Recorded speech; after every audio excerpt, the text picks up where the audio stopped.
we can do infinite hours of this because it lives within us. It's not outside of us, so we could do as many hours as we want because Shoot. this thing lives within us. As long as we wake up in the morning, right? All right. So what's that intro song? R&B is the podcast, yeah. We first, no, we're not last. Yeah, we coming at you real fast. Russ and Blake, the whole cast. Thank you all for listening. Sometimes I feel like I am the king. But Russ is a king too. What's up, y'all? R&B podcast. Season 2, in case you didn't know. Episode 1 of Season 2. So thank you for joining us on another beginning. A continuation of something that we didn't know what it would grow into. But, you know, we've had so much great feedback. Why would we stop now? And the blessings are continuing to roll through. Today we've had some hiccups, but it is so fitting because before I get into it, we're going to thank God for this opportunity. Thank God for this equipment, this setting. You see, we're in a new setting, right? And we're going to talk about gratitude and appreciation. And I really appreciate Russ for being patient with me. I appreciate my wife for being patient with me. I appreciate the people that give me the time of day, right? And I'm just glad that we're doing this again. Yeah. And, you know, like we were talking about, well, actually, let me just start off by saying, yeah, thank you, God, for getting us to another season. This is season 2. If you're tapping in on YouTube right now, you'll see that we are in a new spot. You know, our whole process for this last season has been trial and error. We had great conversations with Matty Jones, Blake Davis, Trevor Imhoff. We got to learn from them. We got to feel their energy, and you did as well when you listened and watched in. And I feel a lot of gratitude for that. Now that we're moving on, if you're tapped in YouTube, you see that we are in a new situation. We're in a new spot. We're trying to grow and get better with all of these episodes. And yeah, I'm glad that we're having this conversation about gratitude today. Like Blake said, we've had some hiccups. We go through ups and downs, but we can't expect to be able to talk about this if we do not emanate and present it. Exactly. You gotta live it. You know? And I was just thinking when I pulled up to your house earlier today, like I've really been trying to make a conscious effort to practice what I preach, you know, because I teach people about health and I teach people about fitness. And one thing that I saw in the hospital is, you know, everybody isn't necessarily emulating what we are showing people to do. And it's hard to expect people to make these changes if we're not doing it ourselves. So, you know, all these falls that I've taken, I make sure I get back up, and we don't take those falls for granted. You know, they happen for a reason. We're proud of ourselves for getting back up, and we're going to make sure we don't fall the same way next time.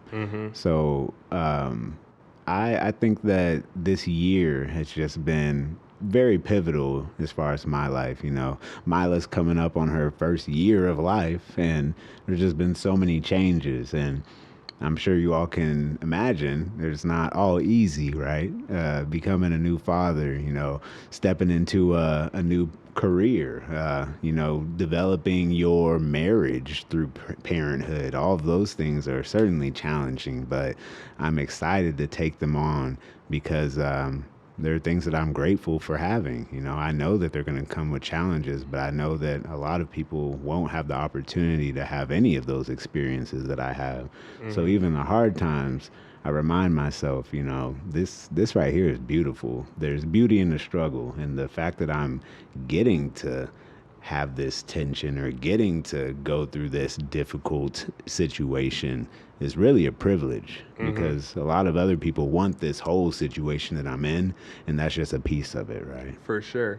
You know, it's like those facets of who you are, your education that you've put yourself through, but then the experiences that were outside of your control that you had to go through. You know what I'm saying? When we're demanding ourselves to be greater leaders, we have to equip ourselves with knowledge. We got to do our research and do our studies so we know what we're talking about, but then we have to be open to going through this human experience. Yeah. You know what I mean? When we get into the conversation of gratitude, that comes with a lot of times people will show gratitude to their religious beliefs, the creator that they believe in, or a universal spirit, and these types of things. And they'll also show gratitude for things that they receive, right? And the only reason I'm bringing this up is because I'm trying to say that having this entity, having this personification or thing that you feel that you can show gratitude towards when things are still not going right in your life is ideal. Yeah, it's crucial. I always wonder how people that don't have a spiritual awareness or a religion that they follow, how do they continuously express that gratitude, right? Because it's easy. If you believe in God, you say a prayer, you tell him thank you for these things that you have. You know, I thank God for all of these things multiple times a day. And I think that thankfulness, that gratitude is why I continue to have blessings. I always tell people that are open to discussing with me their religious beliefs, you know, make sure you pray when you think about it. Whenever you think about it, it doesn't have to be a 10-minute prayer. You can pray for 10 seconds, right? And make sure you don't jump into your prayer asking for stuff. You got to start off with being grateful. And, you know, whether you believe in God or not, you have to believe in the universe that we live in, right? And there are laws of this universe, and the people that aren't able to express gratitude and the people that aren't able to acknowledge their blessings and their fortunes, they're always going to be dissatisfied, and that dissatisfaction is going to be a negative influence on their ability to move forward and persevere. So I always talk about how the mind, body, and spirit are so interrelated. They're dependent upon one another. And so if one of those three is failing, then the other two will certainly feel that. But starting off with gratitude and appreciation, one puts you in a better mental place, puts you in a better spiritual place, and in turn a better physical place, because you're grateful for the body that you have. You're grateful that you woke up this morning. You're grateful that you have an opportunity to go to work and make money and do things and meet people, right? So having that spirit of gratitude is going to propel you to actually go forth and take the initiative to do the things that you are capable of doing, that you dream of doing. You just have to understand that it's not going to be smooth along the way. And even the bumps that you get are something to be grateful for. 100%. And I've definitely recognized that the more I show gratitude for these negative things that happen to me, the more it seems like I'm given to see if I can handle. And that can be a very scary process, because I don't know how deep this is going to get. I've even gotten to points already now in my 27 years where I'm like, whoa. Like, I don't need any more. Let me chill for a little bit. But that's out of my control, you know, and if I'm asking for strength, then weight is going to be given to me. I'm appreciative for that. And, you know, this is all under the assumption, a lot of times when you're talking about people having a difficult time showing gratitude for something that just happened to them, this is under the assumption that you're going to keep on living, you know? So I always try to reorient myself and let myself know, you know, my mortal self, if I get hung up on something, it's not fair. You know, I'm a limited human being. I'm not being fair to myself if I'm beating myself up for not handling a situation the right way, or not saying the right thing in the right moment. Right. Because I was acting out of my current level, right? If I go home and get upset, jealousy, anger, these different emotions that stagnate us, then I'm going to stay at that level, and I'm going to keep expressing myself from that level. But if I show gratitude, like, all right, great, I love you, Russ, and I'm loving how you were able to talk from your current state of being, but let's elevate. You know, let's do some research. You know, let's do some yoga, some meditation. Let's do something that's going to elevate you to another spot, and then try again. And let's see if you say the right thing the next time, or what needs to be said. And we have to be able to forgive ourselves in that process, right? And that's something that I've always been good at, but I haven't always been good at forgiving other people for those type of mistakes, you know. You don't want to get hung up on something you said wrong, but I've had people say things to me, and then it's in the back of my head. And now having that awareness, though, I'm very intentional with trying to forgive people. That doesn't necessarily mean giving them another chance, but I'm not going to hold a grudge against them. You know, I may have a guard up to where I need to operate differently with that individual, but it's not going to be something that I carry as a negative effect. It'll just be there in my mind knowing that I might need to be a little more careful. Yeah. Do you feel like you have any tools on your day to day that helps you feel more gratitude for being alive, being out here? Yeah. So with the past 3 months, I would say I wake up at 4 a.m. and that's me finally grasping control of my sleep schedule after coming off of night shifts for a year. So that was really difficult for me, and that is certainly something that I'm grateful for. I'm grateful for my sleep. I'm grateful for my routine, and it was really difficult developing that again. So now at my house, I'll go out and have my breakfast in the backyard with the sun coming up, and probably 5 out of 7 days a week I'll see this hummingbird, and the hummingbird's doing his thing, and it puts a smile on my face. It's something I'm grateful for, seeing this same hummingbird, and just knowing we're starting our day at the same time. Like, I'm getting to it with nature, right? And he's putting in work, flapping his wings real fast, and I finish my breakfast, and it's motivating seeing him working, getting his little nectar, and I got to go do my thing, get my nectar, get my food, and feed my family and provide, right? And it's cool how frequent that happens. I see this hummingbird, I'm like, yeah, it's time to get going. And if you pay attention to these animals just doing their thing, we don't know if they have thoughts. We don't think animals have thoughts, but they're so diligent. You know, they take initiative. They're not sitting there complaining. You know, they take care of their family. I got quails in my backyard. They mob together in a squad, and just seeing these simple things in nature, a good reminder of how I can operate in an efficient manner and be a resource to my neighbor. And also, again, be grateful and go out here and get it, because I am capable. And animals don't compare each other unless they're in like a fight situation, right? Animals aren't worried about the bear in the neighboring forest taking up resources or getting the female bear, right? Yeah. So being aware, being present in your moment is very, very important. Because sometimes we get lost in the sauce, we're caught up in the moment and get on this autopilot, right?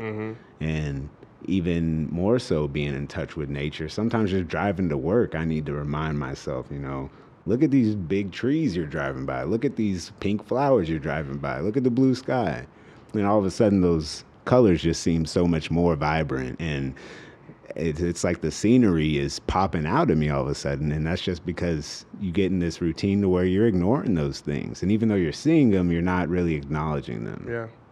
And the reason I love that you share that is because that is a like portal into the moment. That is a tool to help tap you into just being present when you notice the little beautiful things in nature, and you are able to identify with it, but also see it for and respect it for its own self. You know what I'm saying? And you know, they've done studies about this. We were talking about this a little earlier. They've done studies about this where people will have increased happiness when they go on trips. And it's because it's a novel experience, right? It's something new. They're experiencing a place they've never seen. So their brain is more in the moment rather than if you're at home and you're going down the same street you drive 1,000 different times, your brain is going to not use all of its like perception system to basically just perceive what's around you. It's called a heuristic, where it creates a shortcut because it knows, hey, you've gone down this road, that tree's there, it's whatever. And people can override that system by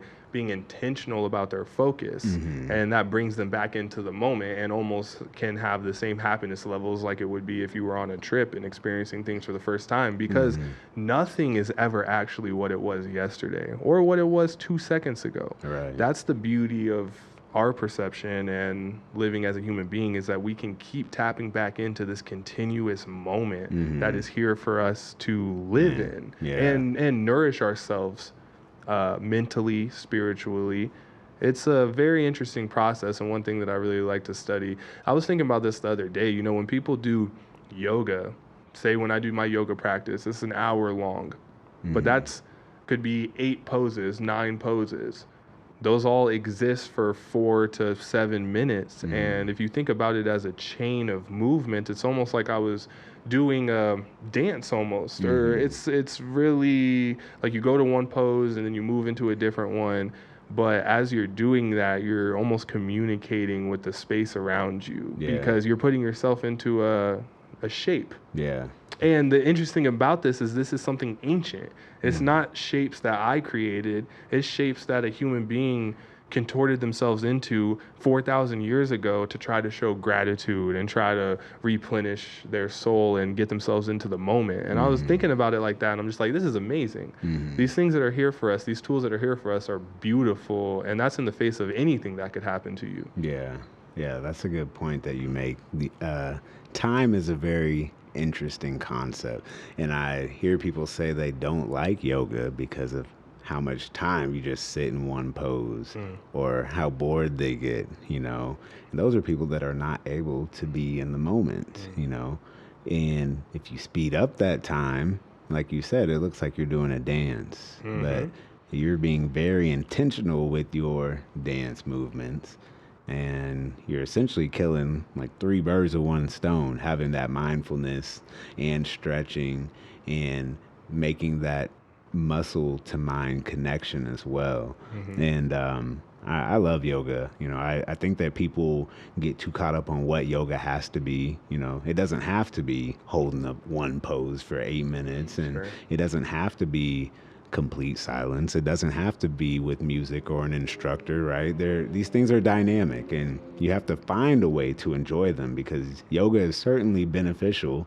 Stretching is certainly beneficial. Meditation is certainly beneficial. So I try to tell people, like, you've told me you want to meditate. You've told me you need to stretch. Put them together. Do it at the same time, right? For sure. But then all of a sudden you put the word yoga on it, and people have this idea of what it is. But I'm grateful for being able to stretch without pain and being able to meditate without being anxious. Because when I talk to people that claim they're not able to do these things, I know why they can't, quote unquote, do these things. And it's more of will they do it. They don't want to do it because it's uncomfortable. But being comfortable with discomfort is extremely valuable. And that's one thing that I do when I exercise in general. I push myself to a point where I'm uncomfortable, because I know that that's what's going to get me the results that I need. That's how science works. Not homeostasis, but hormesis. Hormesis is increasing the stress level to the point where there's going to be a reaction and potentiate the ability to build back stronger. So carrying that into your life and understanding, like, if I can intentionally be uncomfortable, then the times when I'm forced to be uncomfortable won't quite be as discomforting. Exactly, man. And that's the best way to put it. I remember when I started doing my yoga practice, it's like 19 years old, I would get into a pose, a pigeon pose or a frog pose, and I would just be sitting there in my mind thinking, ow, ow, ow, ow. Like, that was literally what it was. On my face, it would be scrunched, and I would be just like, when is this going to be over? And it's very similar to the human experience, right? We have all these things happening to us. We have family members going through stuff. We mourn people and all types of events that occur throughout our life. And you could sit there and just be like, ow, ow, ow, this hurts to be a human. How come I keep getting put into these uncomfortable situations, you know? But gratitude, sitting there in that moment and figuring out a way to be like, I'm so thankful that I can feel this discomfort right now, because when I get up and hit my metaphorical shavasana, I'm going to be super chilling, and I'm going to be prepared for the next time I have to put myself into discomfort. Right. And that seems to be just kind of law that works in a lot of different ways and is beautiful to highlight. Yeah, even with studying, you know, there's supposed to be a level of frustration in your studies because it's something new, and it can be monotonous in trying to learn, and you're going to hit roadblocks. And come across topics that you don't fully understand, that is going to make you not want to continue.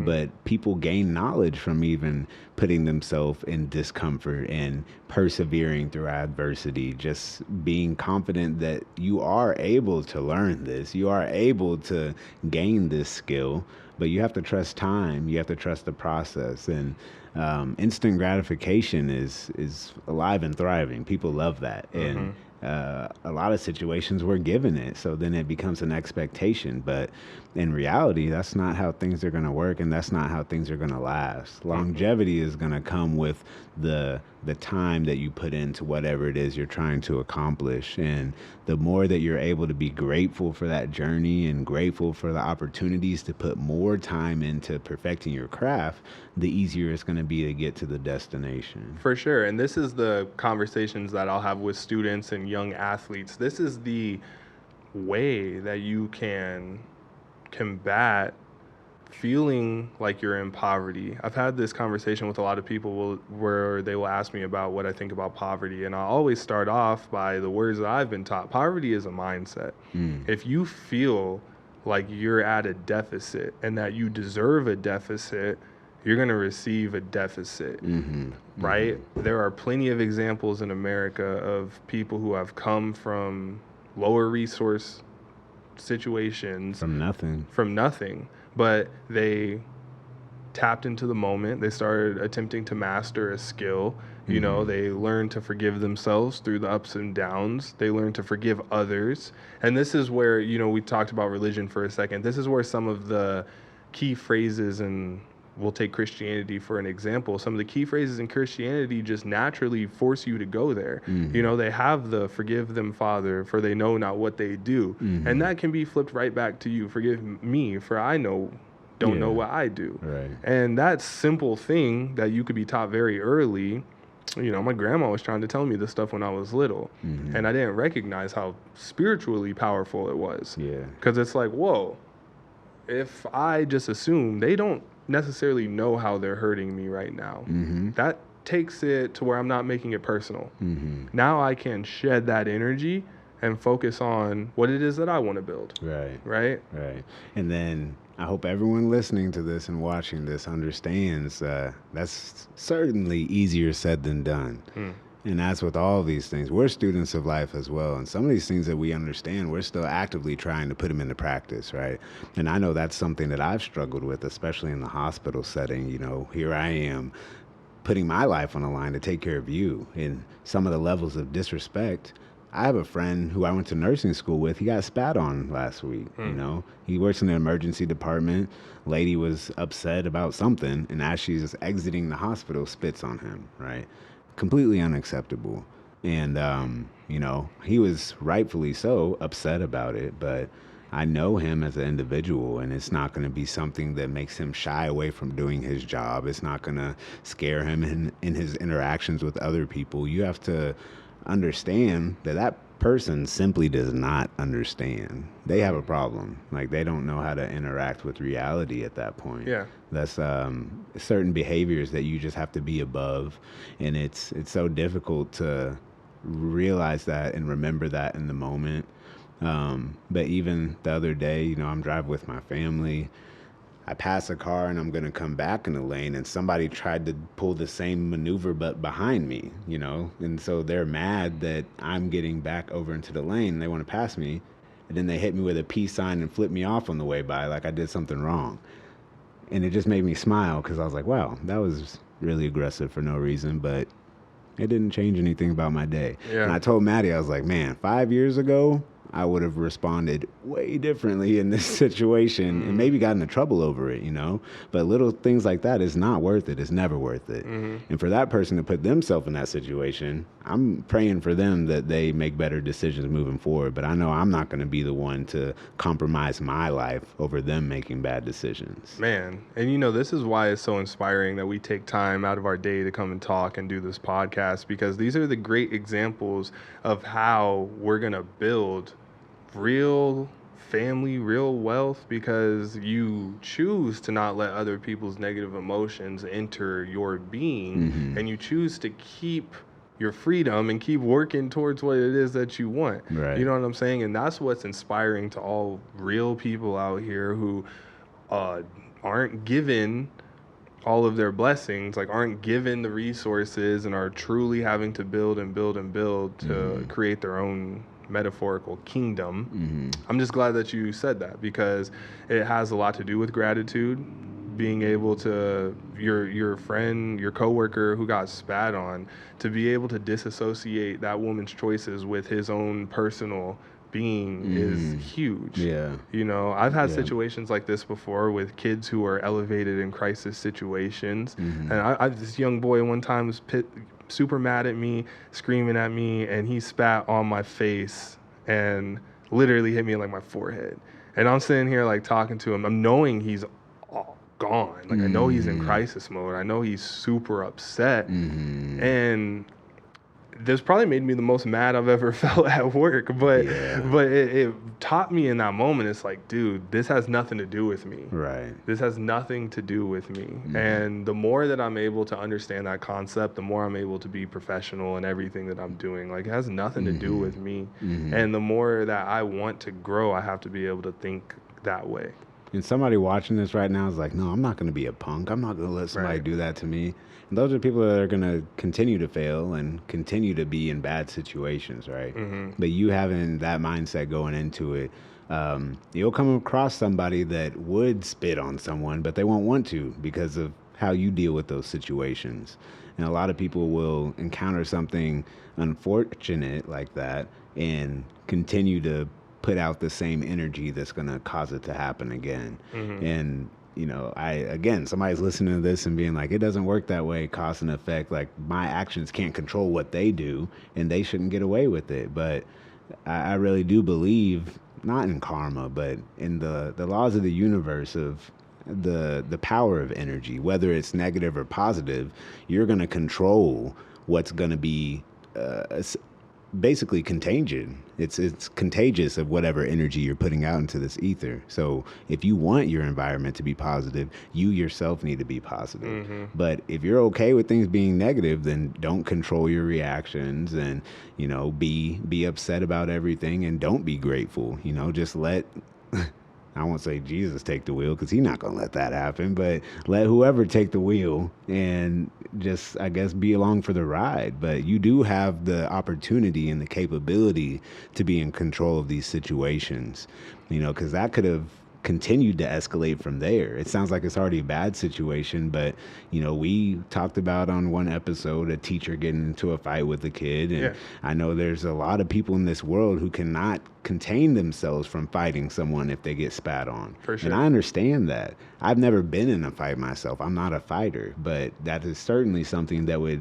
provoke me and want to fight. I've been in a lot of situations where I wanted to fight somebody. I've been in situations where other people wanted me to fight them, but that's something that I refuse to do because I know what the outcome is, and it's not in my favor. Never. So the decisions that I'm able to consciously make, I try my best to make sure that they're going to result in me having a positive experience, whatever it may be. If it's learning something from that negativity or me knowing how I'm going to maneuver in that situation the next time. But me being aggressive and me losing control is never going to benefit me. You know, and as I'm thinking about it, you know, in the situation where I've had aggressive behaviors towards me, you know, this is always with students who have been diagnosed with emotional disabilities or they have extremely aggressive behaviors in their past for years and years. Yeah. So it's always easy for me to not take that personal because I had to go through their paperwork before they started working with me, and I had to meet with their parents. Like, I know about who they are. But, you know, when it's someone random in the world, that's where you truly have to be much more clinical in a sense. Yeah. You know? Very difficult. But I love it, and I see it as a test. You know, this is one thing in my perspective that has helped me, is that I truly believe every single moment that's happening to me is happening to me. You know, I love reading. I have some books that I have tapped in with that have changed my life. And when these things are occurring just in my day-to-day life, I see it as a book. I see it as, what if God is trying to have this book of Russ, and he just wants me to sit without feeling angry, without taking it personal, and read what it is that he wants me to understand. You know, or she. I don't want to make this so gender specific when I'm talking about God, but you get what I'm saying. Like this universal creator wants me to understand this certain thing and wants me to grow into this certain thing. It's interesting you say that these things are happening to you, because just recently I heard someone say that I try to feel like I'm happening to these things. Like all of these events are around me and I'm happening. I was like, oh, that's a interesting way to have that locus of control, Well, right? you kind of are. It's both, because my ears have to be here to hear what's happening. My eyes have to be here to perceive a world that's even happening. So I am happening to the world as it's happening to me. You know, that's deep. Yeah. I've just been really thinking about probabilities and, you know, as far as our universe and the number of galaxies, trillions of galaxies, trillions of solar systems, trillions of planets and stars. You come down to our one planet, you come down to our country, our state, our city, this area. For me to be able to do this, for me to be able to wake up daily and continue to build upon my age. So many people don't make it to 1 year old, right? These are all so many basic things that we need to be grateful for, because it's pretty crazy that we're here. It's pretty crazy we're able to have this conversation, that we have this consciousness, that we don't have a debilitating illness, that we are of sound mind and able bodies, and we're able to influence people around us in a positive manner. That's something that you can't take for granted, because not everyone is given those opportunities, and it's so much power that so many people do not use wisely. And really, if you just sit and realize how beautiful and amazing it is that we have these opportunities and that we are here, and that I'm able to even string these thoughts together in a way that you all as listeners can perceive and try to reckon with, you're going to feel like you have a lot more power and control in your life. And that's something that I think came with experiencing death, you know, understanding that this is finite and there is an end to all of this. And the people we interact with, whether we know them or not, their story's going to end too. So how is my page and someone else's story going to look? And who am I going to let have a page in my story, right? These are all things that you just have to be intentional about, because if you're not, that's how we lose control and get in this kind of funk that's really hard to get out of. For sure. And you could be interacting with people whose dedication level to their own self-growth isn't at the level that you're at. And you might just have to be honest about that and be like, you know what, this isn't the right time for us to be around each other, because things that I'm trying to show gratitude towards, you're trying to make it sound like it's negative. Make it sound like it's a victim mentality. Those are really hard to put those two people together. Have you had that conversation with someone? That their perspective is kind of negative and making it difficult for me to be around them. I've for sure had that conversation. That's good. I feel like, you know, just now thinking like I do avoid those conversations, you know. I'll just stop hitting somebody up, you know. But I think that my energy is very strong, and I think that people understand when I'm being a little more, you know, hesitant to spend time with you, or I really just have other priorities. But I guess now I also have the excuse, like I have a whole family and very important professional obligations as well. So maybe a scapegoat, but I've certainly shied away from some of those conversations. And I think it is important to have those conversations, because people come in seasons, but sometimes it is right to introduce someone back into your life after they've had an opportunity to embark on their own growth journey, right? Right. And also, I'm empathetic to, I know this can feel hard. This human experience can feel like a lot of pain, and depending on how your perspective is set to, it can feel like you're in a dungeon sometimes. Oh, it is hard. It is hard. So that's why I don't want to be. And you're right, and the way that you're talking about it, I think, is correct, because when misery loves company, it's almost no logic. It's not like you're going to really communicate with that and get it to a better spot. It's probably best to just remove yourself and keep going with what it Yeah. is that you have going on. But that depends on how much you care about that person. You know what Yeah. I'm saying? So if this is a Yeah, person you yeah. really care about that is in your family or that you want to see more, then you might just be like, hey, shift your perspective here. Recognize that it's not all bad. It's not happening to you. It's not like this is a fight against you. Yeah. Yeah, because I think we all probably have someone that it's like every time they hit you up, you know it's going to be like a negative topic. And you know they're going to be kind of venting or asking for advice or asking for resources, right? And nobody wants to be that person. You have to find a way to provide for yourself eventually, right? You take so many handouts, you need to be doing something with the handouts, whether they're emotional or money.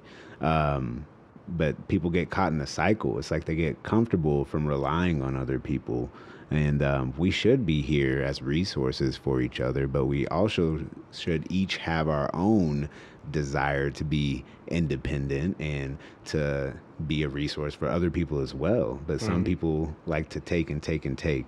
And, my dad's someone that has really shown me the importance of being a giver. And, there's a lot of people in this world that are very eager to take advantage of a giver, but givers are people that are very aware of their blessings and grateful for their blessings, and they want to share their blessings, and they understand that sharing your blessings allows them to multiply. Man. And that's a rule of thumb that can't be broken just from one person trying to take advantage of you. For sure. And that we were talking about how yoga is old knowledge about how to create a result. And what you just shared is also old knowledge. When you're giving out of the spirit of this is just how I am and what I want to do to help, you're a lot of times going to see your blessings multiply. And that's the beautiful part about this world. I think that's one thing that can make it very difficult is some people don't think that there's a rhyme or reason to anything. They see chaos. And it's kind of because their perspective is set to see chaos. That's what they choose to see. This is where free will comes into play. That's what we're fed too, right? That it's a chaotic world. That is what we're fed. But I guarantee you, I've seen order in this world. I've seen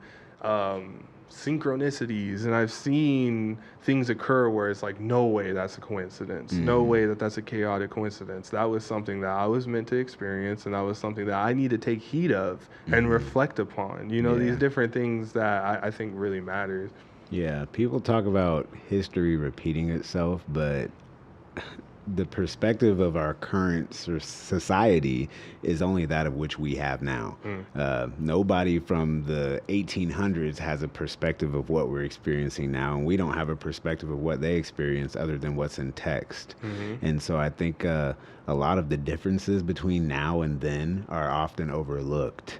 And if you really understand how blessed we are to have this structure in our world that we have, and for it to not be normal for people to just go pillage and take what they want anymore, because that used to be a thing. People just used to mob and go take what they want, and there would be destruction and very extreme violence with no one there to set the order because there's no set of rules or laws. For sure. And so people get upset about laws and upset about their quote unquote rights being violated and them not having these freedoms, but they don't ever sit to think about what if we all had the freedom to do whatever we wanted? What if there were no laws? That's not a world you want to live in, right? And even in our personal lives, we definitely permit what we promote. You know what I'm saying? Or sorry, we promote what we permit. So if we allow somebody into our personal space and they just impede on all types of boundaries that we have and don't take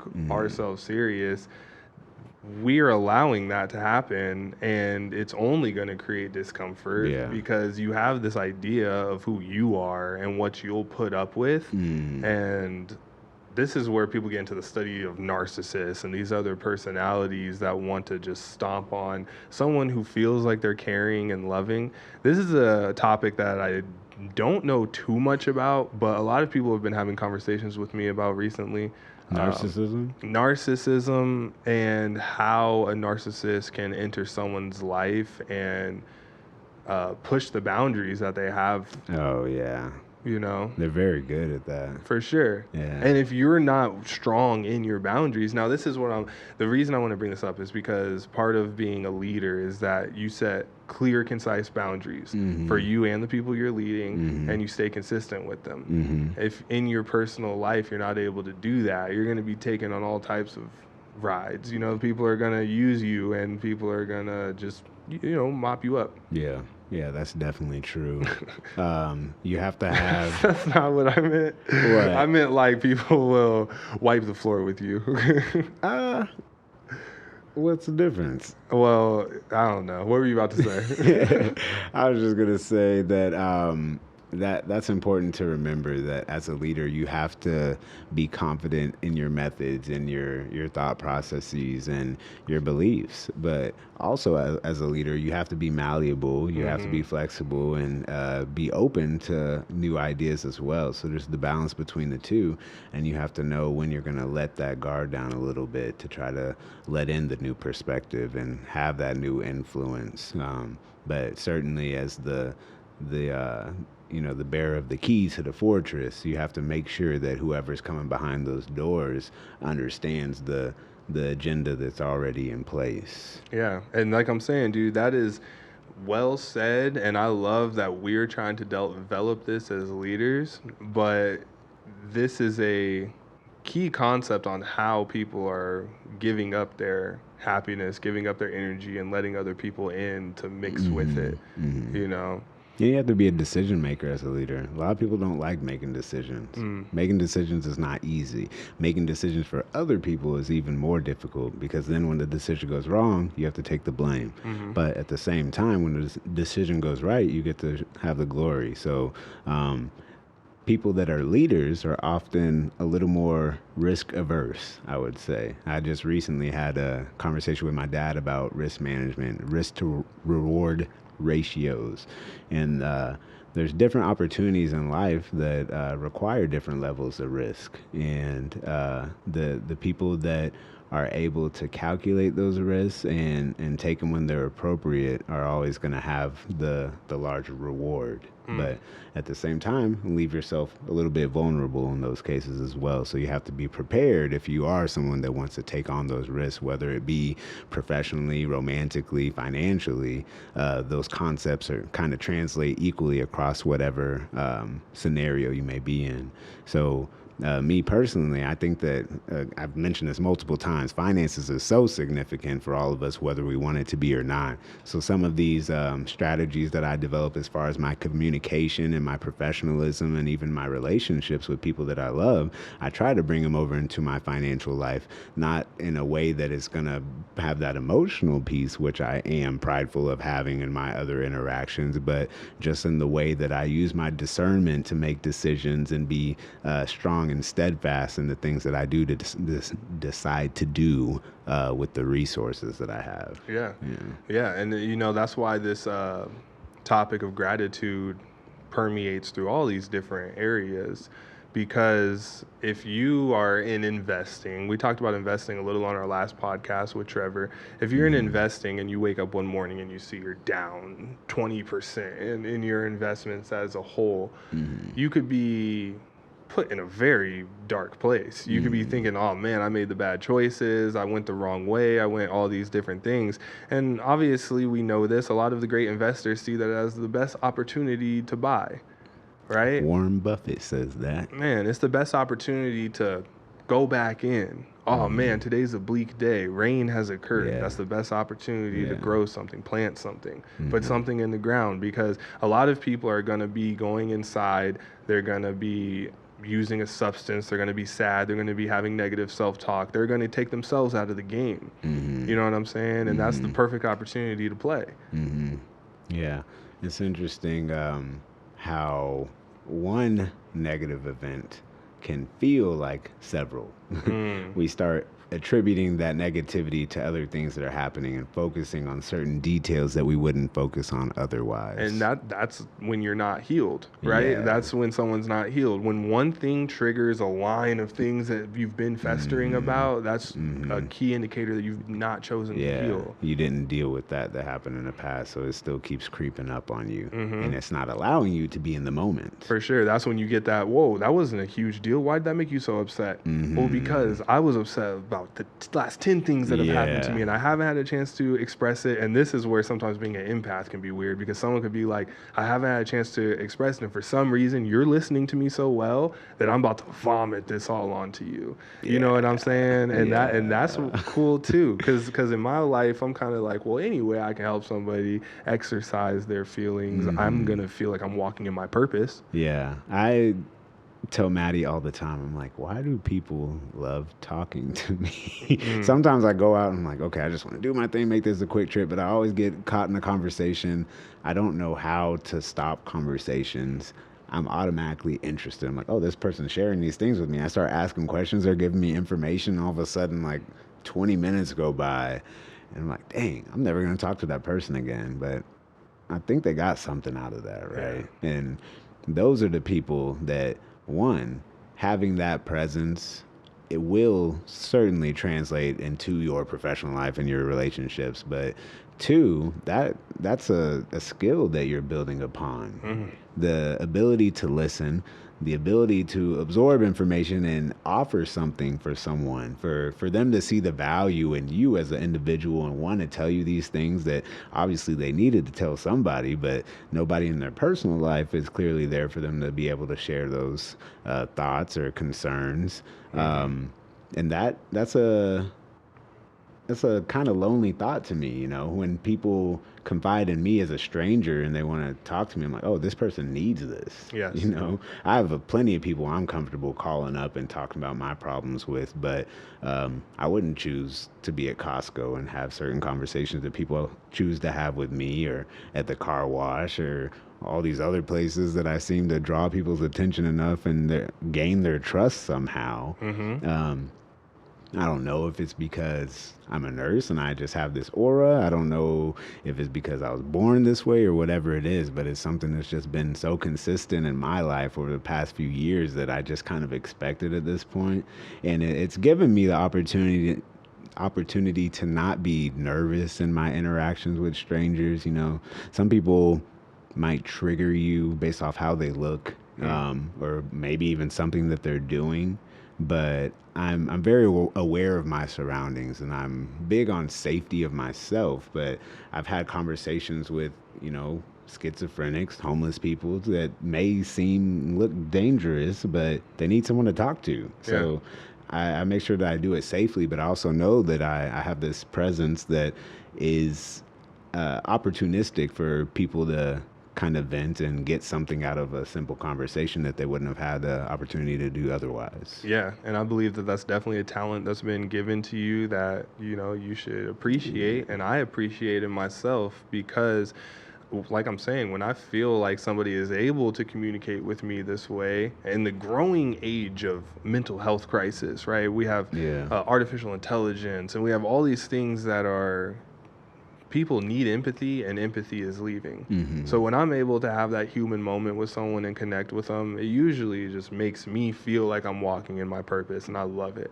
I have the conversations with homeless people like you're saying, and we get into all types of stuff. You know, I've been in Los Angeles on Venice Beach, and I've spent a whole day talking to a homeless person, and they're telling me about these conspiracies that they've been harping on, that they believe are happening. And whether I believe it or not, the fact that we're having this interaction is just real. And we can talk about anything. I know that it can feel weird, especially if somebody has these grandiose ideas, and they've been trying to develop and be almost like a detective in the world. I figured this out. I figured this out, and they're harping on it. They love it, and they want to have a conversation with it. I want to hear, right? We don't need to sit and have small talk. Like, go ahead and throw the biggest idea out at me that you want. And I love when the look in people's eyes when they do it, and like I'm receptive, and I bounce it back to them. It's like a tennis court, and now we're vibing, and I'm like, dude, where am I gonna find this? I found this in my soul. God let me be this person and has given me all types of situations to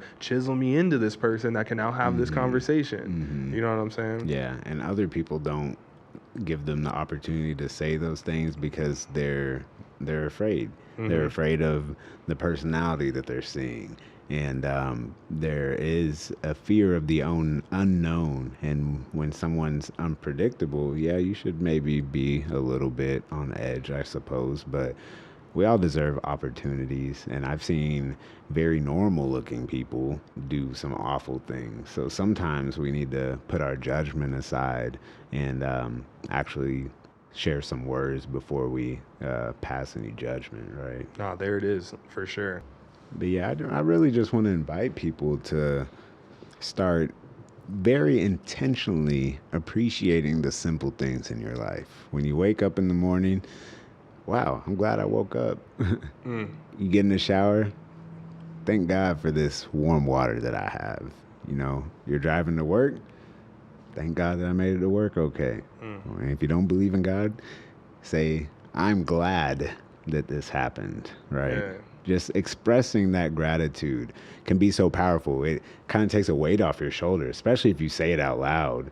You know, I'm one that I pray in my head, and some people think that's strange. Some people that's normal for them. Whatever you need to do for your spiritual journey, for your well-being, I guarantee if you make the decision to appreciate these things on a daily basis, it will bring you some peace of mind and mental clarity. For sure. You know, and I don't want to end this on a morbid thought, but we've been talking about mortality. And technically, if you create that habit of continuously showing gratitude and, you know, you're blessed enough to have a time period before you pass away, you might just reflect on your whole life and be like, thanks for letting me experience this and show gratitude for even being able to have a human experience. That's a great point, though, because I mean, people talk about life flashing before their eyes, right? So that should tell you how important reflection is if that's the last thing that you do. Man, and my goal is to, when I have that last reflection, be like, thank you. Thank you for letting me do this. Yeah, be content. Right? You don't want that last thought to be frantically like asking for another chance. No. Left it on the court like LeBron. Yeah. I mean, the court of life, the more games you get to play, the wiser you get, the more points you score. I hope you're making passes as well, because those assists are going to help you get to the championship. You know, that's the metaphor I want to put in your ear as these NBA playoffs continue, right? Man, and with that same metaphor going on, you know, it's new people being born every day. It's new people being drafted every day. And that's okay, because your experiences, your years as you get older and older are so valuable because you continue to go through the ups and downs. Those new rookies are going to have to learn how to go through it. And that's where mentorship is necessary. But just in the idea and spirit of gratitude, being able to have longevity with this life and experience is next to none. It's beautiful. Yep. So I thank you all for listening to episode 1 of season 2 of R&B Podcast. And I am grateful for the feedback we've been getting. And I cannot express my gratitude enough that you guys continue to support. And if you made it this far, I can assume that you got something out of this today. So please and thank you for sharing with at least one other person so they can also have a similar experience, right? And that's a way that you can show some gratitude to someone else too, and be like, hey, I'm grateful for you. I want you to hear this episode about gratitude so we can be grateful together and go look at some hummingbirds tomorrow. Well, you know what it is. R&B Podcast. And like last week, we'll see you next week. Peace. Peace.